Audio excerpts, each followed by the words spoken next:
নিজের হাতে lip gloss বানিয়ে আম্মুকে সারপ্রাইজ দিলাম। এটা এত পরিমাণে জোস হইছে। অনেকদিন ধরে আমার আম্মু বলতেছিল যে লিপ গ্লসটা শেষ হয়ে গেছে, একটা নতুন কিনতে হবে। এটা বলে বলে আমিও সময় পাচ্ছিলাম না কিনা না জন্য। তো ফাইনালি ভাবলাম যে না, আমিই বানাই।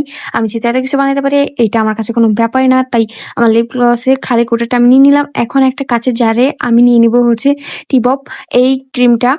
এটা সচরাচর সবার ঘরে আছে, 70 টাকা করে, অনেক ভালোই এটা। তো এটাকে আমি অল্প একটু নিয়ে নিবো। আর চাইলে এটার বদলে তোমরা ভ্যাসলিন ইউজ করতে পারো, কোনো সমস্যা নাই, যার হাতে যেটা আছে। তো আমি এটা দিয়ে বানাবো, এটা ঠোঁটের জন্য অনেক বেশি ভালো। তো এখানে আমি অল্প একটু টিপক নিয়ে নিব। তারপরে আমার লাগবে হচ্ছে নারিকেল তেল। তোমরা যে কোনো নারিকেল তেল এখানে ইউজ করতে পারো, কোনো সমস্যা নেই। এখানে আমি 1 টেবিল চামচের মতো নারিকেল তেল অ্যাড করব। তারপর লাগবে আমাদের পছন্দ মতো একটা লিপস্টিক। তোমরা যে কোনো লিপস্টিক এখানে দিতে পারো, যেটা তোমাদের পছন্দ কালার অনুযায়ী তোমরা দিবা। আমার কাছে এটা অনেক বেশি ভালো লাগে এই কালারটা, তার জন্য আমি এটা দিয়ে দিব। তো এই তো আমি এখানে লিপস্টিকটা দিয়ে এখন সুন্দরভাবে এই মিশ্রণটার সাথে ভালোভাবে নাড়িয়ে চাড়িয়ে মিশিয়ে নিব।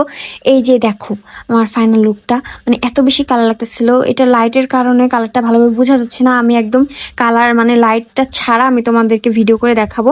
তো যাই হোক, এখানে আমি 2 থেকে 3 ফোঁটা দিয়ে দেবো গ্লিসিরিন। গ্লিসিরিনটা দেওয়ার কারণ ঠোঁট যে মানে অনেকের ঠোঁট ফাটা থাকে, তার জন্য ঠোঁটটা যাতে না ফেটে যায়, ঠোঁটটা যাতে একদম সফট থাকে, তার জন্য এই গ্লিসিনটা দেওয়া। তোমরা চাইলে এটা স্কিপ করতে পারো, কোনো সমস্যা নাই।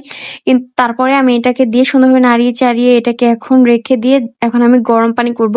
গরম পানির উপর এটা বসে দেবো। দেখো কতটা পরিমাণে সুন্দর হয়েছে, একদম বাহিরের অরিজিনাল লিপ গ্লসের মতো লাগতেছে। তো যাই হোক, এখন আমি একটু গরম পানি নিয়ে নেবো। গরম পানির উপরেই আমি এই কাচের এই বাটিটা দিয়ে এখন সুন্দরভাবে নাড়িয়ে চাড়িয়ে দেওয়ার সাথে সাথে এটা একদমই গলে একদম মোমের মতো হয়ে যাবে। ঠিক আছে, যেভাবে ভ্যাসলিন হয় এটাও ঠিক সেইভাবে হয়ে যাবে। এটা করার কারণ যাতে আমার ঢালতে সুবিধা হয়, আর পরবর্তীতে এটা যাতে বেশি জমাট না থাকে। আর তোমরা একটু নারকেল তেলটা অল্প একটু বেশি দিবা, যার ফলে কিন্তু এটা একদম জমাট বাঁধবে না, এরকমই লিপ গ্লস থাকবে। তো যাই হোক, এই যে দেখো আমার গলিয়ে নেওয়া একদম শেষ। এখন আমি এটাকে ঢেলে নেব।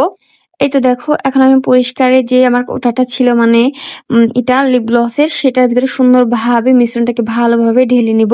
তো এই দেখো আমার ফাইনাল লুক আমি ঢেলে নিয়েছিলাম। মাশাআল্লাহ, এটা খুবই সুন্দর হয়েছিল দেখতে। এই যে দেখো, আমি তোমাদেরকে হাতে একটু সোয়াচ করে দেখাইতেছি।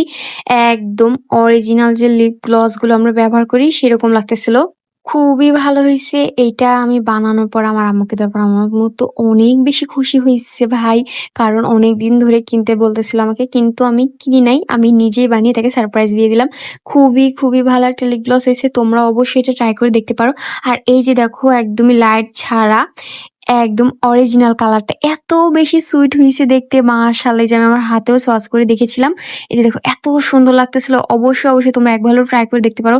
এই লিপ গ্লসটা বাহির লিপ গ্লসের থেকে অনেক বেশি ভালো, বেস্ট।